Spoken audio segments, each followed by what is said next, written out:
Happy holidays, fellow Lamb fanatics. Well, in recognition of Christmas 2010, my gift to you, put together with my appreciation for all your kind and enthusiastic comments, is most appropriately an analysis of the manufactured toy factory visual of the Grand Parade of Lifeless Packaging, retracked from the original Shrine Auditorium 1975 concert for the archive release of 1998.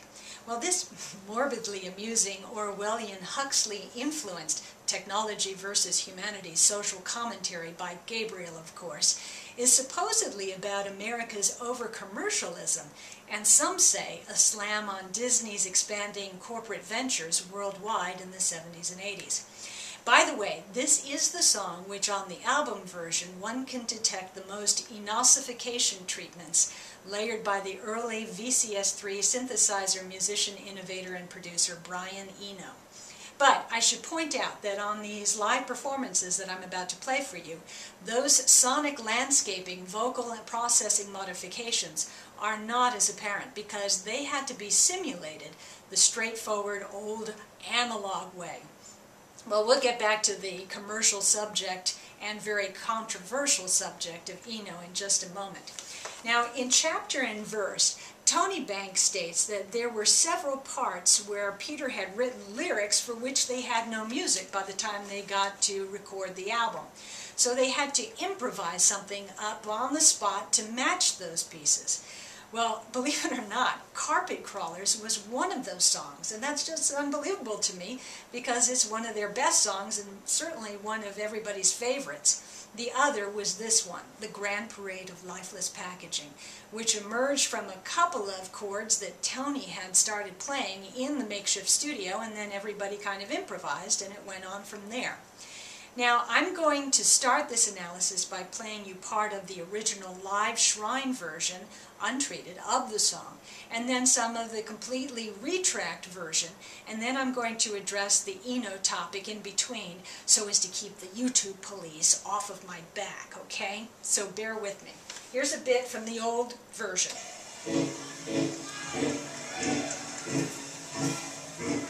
It's the last great adventure left to mankind. Screams of drooping lady, offering her $3 and less than extortion and prices. And as the notes and coins are taken out, I'm taken in to the factory floor. Okay, before I get into my usual side-by-side comparisons, I need to make you aware of something really interesting that I just discovered. In my previous videos, I thought that Peter had cut most of his vocals when he was 47 or 48 years old. But I've been told that he may very well have cut them in 1995 when he was 45, following the completion of his Secret World Tour. Thank you, Jorge, for that tip. Now, he probably simply waited until the Avid Pro Tools technology was advanced enough, technically, to complete the project.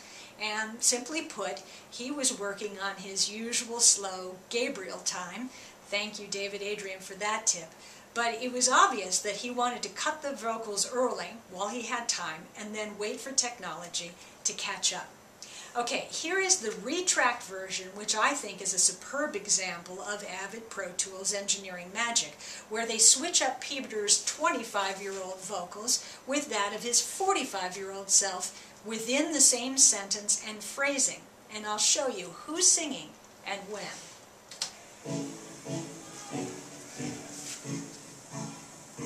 It's the last great adventure left to mankind.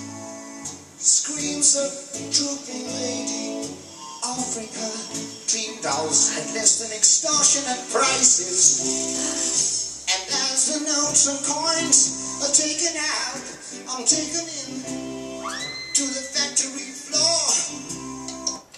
All right, well, hopefully I've confused those damn automatic waveform monitors at YouTube to continue the analysis so far without being kicked off. So let's get into the enossification controversy right here. Tony Banks seems just a tad bit disgruntled in some interviews that I've read about the amount or even rewarding of credit to Brian Eno on the album for helping out on the Lamb. He claims that the unifying sound effects technical help was minimal at best and tries to dissuade anyone of the belief that Eno was a serious production contributor to the studio creation. So, I looked it up, and here's the history according to Phil Collins. Phil states that Gabriel met Eno at Island Studios during the wild round-the-clock mixdown sessions of The Lamb, where Eno was also making his LP, Taking Tiger Mountain by Strategy. This is a quote from Phil. Peter wanted to feed his vocals through some of Eno's synthesizers, and so he came down. As a payment for that, I was sent upstairs to play on Eno's record, which was the Mother Whale Eyeless track. End quote. But despite all of this, the live concert versions couldn't replicate what Eno had done for Genesis in the studio, so Gabriel was left up to his own devices, along with their touring audio engineer, to come up with something in its place, and I think he does pretty well. Take a listen.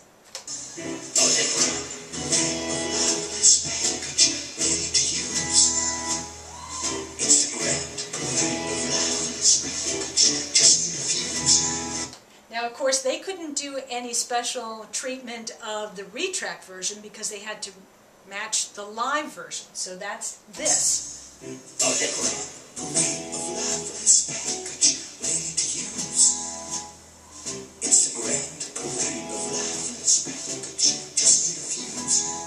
Which I think Gabriel does a pretty good job on because it's just his voice. So whose idea it was to place Brian Eno on the album credits, I really don't know. But considering Eno ended up being one of pop music's most influential artist-producers, pioneering ambient and generative music techniques and the now famous studio as compositional tools theory, and working with and crafting the sonic studio envelope for artists like David Bowie, U2, Talking Heads, Devo, Ultravox, and more, I think that short window that he and Gabriel were able to collaborate started Peter on the long love affair of making music by bending and shaping advanced technology and its applications to the recording studio arts, much like his early use of the Fairlight CMI microprocessor-based digital audio sampler in 1980, which he was one of the first to study and utilize in his music, which of course leads up to this project, the examination of Gabriel's fascination and use of the then new non-linear digital editing process at his real-world studios in the mid-1990s. Got people stocked in every shade. Must be doing well with trade. Stamped, addressed in our fatality. Even out their personality. If the tension bombast line, I can recognize some of the production line. Prior to in labor bondage, just wrinkle wrappers of human bandages. Grand parade, last package, ready to use.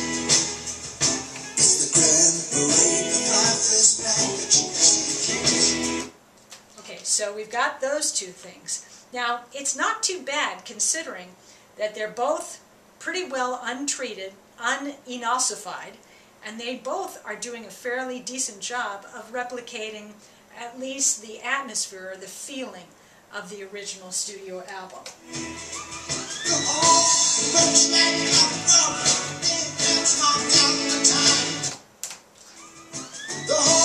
runs like clockwork, their hands mark out the time. Empty and emptiness, frozen pantomime. Everyone's a century, is empty and slogans on their shrine. This is not the sensuality, the time is number 9. The use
goes wild. Well, it's not bad for doing it with no actual enossification, as I said. But, by the way, just for trivia's sake, my favorite new author, Kevin Holm Hudson, who gave me the shout-out, by the way, on my dailymotion.com analysis lamb page, states in his book, Genesis and the Lamb Lies Down on Broadway, that enossification treatments can also be heard on the Broadway portion or the porcupine sections of Back in New York City, as well as possible parts of Slipperman, and on the guitar sound of In the Cage, utilizing that VCS3 synthesizer from Eno.